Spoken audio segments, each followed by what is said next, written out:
Olá, meu amigo, minha amiga, seja muito bem-vindo ao nosso segundo editorial do dia. Sempre um prazer enorme estar aqui com vocês. Hoje, dia 8 de novembro. Gente, às vezes é de se assustar. Agora, o Lula ameaçou Israel.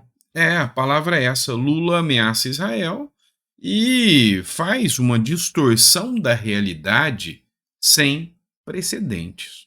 Vamos entender o que está acontecendo? Não esquece de curtir, compartilhar, dar um like aí. Eu não sou pidão, vocês sabem disso. Eu não gosto de ficar aqui enchendo o saco de vocês, pedindo like e essas coisas, mas nessa a gente acaba não tendo o canal reconhecido como relevante pelo YouTube. Então, se você puder dar uma força aí, a gente agradece e agradece muito. Tá aí, hora do almoço. Eu não vou deixar de te desejar uma mesa farta, repleta de bênçãos para você e para todos os seus. Vamos começar de matéria? Vamos entender que quiprocó é esse que o Lula está armando em ameaçar Israel? Bora entender sobre isso? Vem comigo então. Vamos pegar uma matéria do jornal que nunca mente na vida, né? Se é da Globo, fez o L, com certeza é verdadeiro. Brasil sobe o tom. Daniela Lima, viu? Ela que não é de esquerda. Ironia. Se algo ocorrer aos que estão em Gaza, a relação pode ficar insustentável. O país faz nova ofensiva, o Brasil faz ofensiva, o resgate do grupo de 34 brasileiros e familiares que estão em área de conflito. A diplomacia brasileira decidiu subir o tom da ofensiva pelo resgate dos brasileiros que estão na faixa de Gaza e não têm autorização para saírem da zona de conflito pela fronteira com o Egito.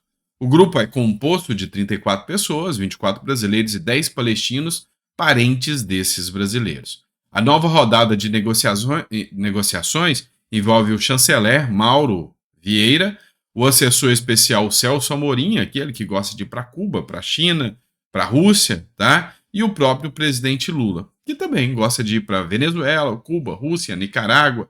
Vocês sabem como que funciona.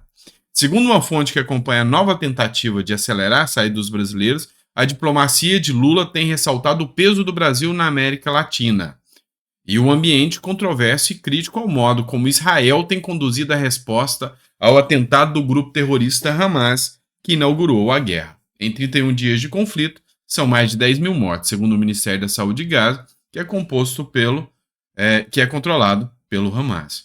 Então vamos lá, vamos deixar bem claro aqui. A Globo aqui foi muito honesta nesse ponto aqui. Em 31 dias de conflito, são mais de 10 mil mortos, segundo o Ministério da Saúde de Gaza, que é controlado pelo Hamas. Você daria credibilidade ao Hamas? Acredito que não. Dentre as vítimas, ao menos 4 mil crianças. Quem fala é o Hamas, tá? Os números não podem ser corroborados por fonte independente, ou seja, ninguém tem certeza se esses números são verdadeiros. Em Israel, o ataque do Hamas deixou 1,4 mil mortos. Esses números são verdadeiros. Crianças também estão entre as vítimas. Além disso, cerca de 200 pessoas são mantidas reféns pelo grupo terrorista. Nesse cenário, o time de Lula enviou um recado a Israel. Se algo acontecer com os brasileiros que estão na zona de conflito, as relações diplomáticas se tornarão insustentáveis. Mas aí, tem um ponto aqui interessante. Olha só, matéria do UOL para vocês. Deputado, Brasil tem que romper relações com Israel e dar resposta à altura. Vocês estão vendo aqui ao lado manifestação pró-Palestina e pró-Hamas. Adivinha quem? PSOL. Deputado Glauber Braga, do PSOL, disse em entrevista ao UOL nessa manhã, segunda-feira, que a diplomacia brasileira precisa ser mais firme com Israel e ampliar a condenação do que vem acontecendo na faixa de Gaza. Pois é. E aí você vê que tem uma narrativa totalmente distorcida. Vamos entender o porquê? Vamos. É o seguinte, ali na faixa de Gaza está acontecendo ataques. Foi pedido a criação de um corredor humanitário. Esse corredor chegou até a ser criado. E esse corredor, ele tem que ligar com o Egito. O Egito é o país que vai receber civis saídos de Gaza. Vocês viram vídeos onde os terroristas do Hamas atacam Israel vestidos de civis, para poder se misturar entre os civis, e caso algum terrorista seja pego pelo exército de Israel ou assassinado pelo exército de Israel, eles vão mudar a narrativa falando que é civil. Entenderam? Então, enquanto o povo de Israel vai para a guerra fardado com uniforme, o povo, o grupo Hamas, vai vestido como o povo palestino, de roupa de civil, para aumentar a narrativa. Como que você vai acreditar num país desse? Segunda coisa, para os brasileiros saírem de lá, tem que passar por esse corredor e precisa da aceitação do Egito. O governo brasileiro diz que o Egito já aceitou, tá? Mas o Egito ainda não se manifestou oficialmente para o mundo. Esse é o segundo ponto. E aí o governo fala que quem tem que autorizar a saída é Israel. Mas peraí, eles estão no território de Gaza. Mas quem tem que autorizar a saída é o Israel. É Israel. O Brasil diz, mas Israel está controlando ali a região das fronteiras e Israel não vai deixar os brasileiros saírem. Não. O governo Lula diz que Israel tem que entrar, achar os brasileiros, liberar a passagem, garantir a segurança dos brasileiros, e essa responsabilidade é de Israel. Mas eles estão dentro da faixa de Gaza, lá no território palestino. E qual que é o grande problema aqui? O corredor humanitário existe. É que quando os civis tentam sair pelo corredor humanitário, Hamas mata todos. O Hamas vai e faz uma carnificina. Foi o que aconteceu. Então, jogar a responsabilidade de falar que é Israel que não está deixando, e se acontecer alguma coisa com os brasileiros, nós vamos romper relações diplomáticas. É tudo que o Brasil quer.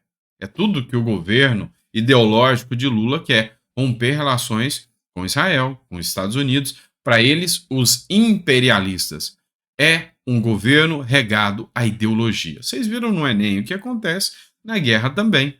É regado à ideologia. Então, me desculpem, mas isso aqui é uma balela, é uma conversa fiada. Estão jogando a responsabilidade de tirar os brasileiros de dentro da faixa de Gaza para Israel, como se toda essa responsabilidade fosse de Israel. Tá? Então, senador Carlos Portinho se manifestou, né? Aí ele citou aqui uma matéria da Agenda do Poder, que diz: Brasil aumenta a pressão sobre Israel e avisa, a relação ficará insustentável se algo acontecer com brasileiros em Gaza. Pede para a turma do Hamas liberar eles, ué. Por que não? O certo era pedir para Hamas. Carlos Portinho, machão esse Lula, vai fazer o quê? Perseguir judeus aqui no solo brasileiro? Marcar suas casas como acontece na Europa? Lá na Europa, as casas estão sendo marcadas com a estrela de Davi, para que pessoas e grupos simpatizantes do terrorismo do Hamas possa atentar contra a vida dessas pessoas. Imagina você, num momento de guerra, perseguido, marcado com uma estrela de Davi para dizer, olha lá, mais um judeu. Façam como os nazistas fizeram lá atrás. É isso. Ou vai invadir Israel com seus amigos do Hamas. Não se posiciona nem em defesa da Guiana, que será anexada pela Venezuela. Pois é, a gente já falou sobre isso. Boquiroto fala por seu governo e não pelo Brasil. Pois é. Então, assim, está tendo uma reação, principalmente da direita, e quando você começa a pegar as matérias, quando você começa a analisar as matérias que são divulgadas na mídia, as matérias que são liberadas na mídia, você vê que são matérias tão tendenciosas que colocam o Hamas como anjinhos e Israel como bicho-papão. Essa é a verdade. Então, assim, a gente vê que a mídia brasileira já se entorpeceu com esse esquerdismo fanático aí, e o governo brasileiro é um governo amplamente ideológico. Vamos lá, mais uma matéria que eu vou tratar com vocês. Uma matéria que foi divulgada na Gazeta do Povo. Vetos de Lula ao marco temporal favorecem narcotráfico em terras indígenas e ameaçam a soberania. Trechos vetados limitam a atuação das Forças Armadas e da Polícia Federal e favorecem, assim, o crime organizado. Essa publicação aqui foi da Caroline de Tone, deputada federal. Vetos de Lula ao marco temporal são especialmente bons para o crime organizado. Os artigos 20 e 21 do PL do marco temporal, por exemplo, visam flexibilizar a instalação de bases da Polícia Federal e do Exército em terras indígenas, o que hoje é frequentemente judicializado quando ocorre, torna difícil a atuação das forças de segurança em certas regiões. No entanto, ambos os artigos foram vetados por Lula. Atualmente, são 185 terras indígenas situadas próximos às fronteiras do Brasil, e uma parte dessas terras tem sido utilizadas como rota pelos criminosos, especialmente narcotraficantes, exatamente pela ausência injustificável da polícia e do exército.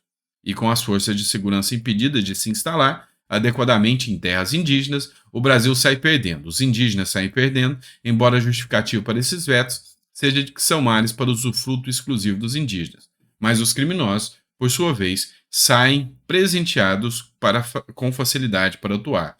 A quem Lula serve, afinal? Aos legítimos interesses do Brasil? É que não. Temos que derrubar todos os vetos de Lula ao marco temporal.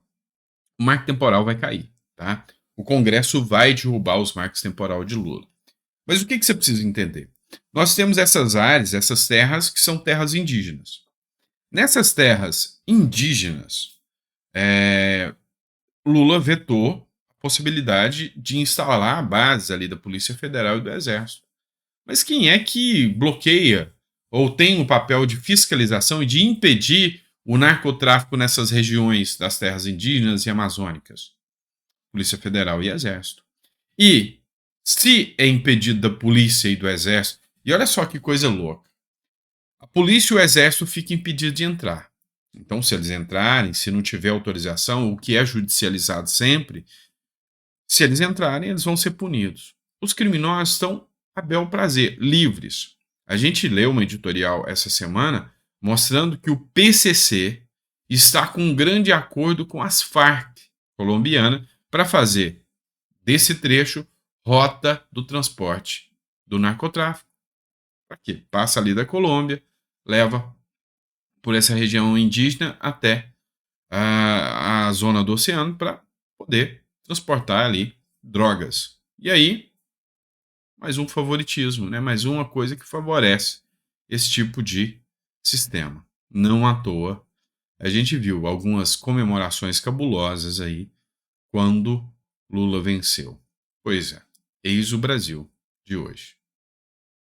Grande abraço, pessoal. Fica com Deus. Obrigado por ter acompanhado a gente aqui no editorial. A gente volta com mais conteúdo para vocês daqui a pouquinho, tá bom? Grande abraço.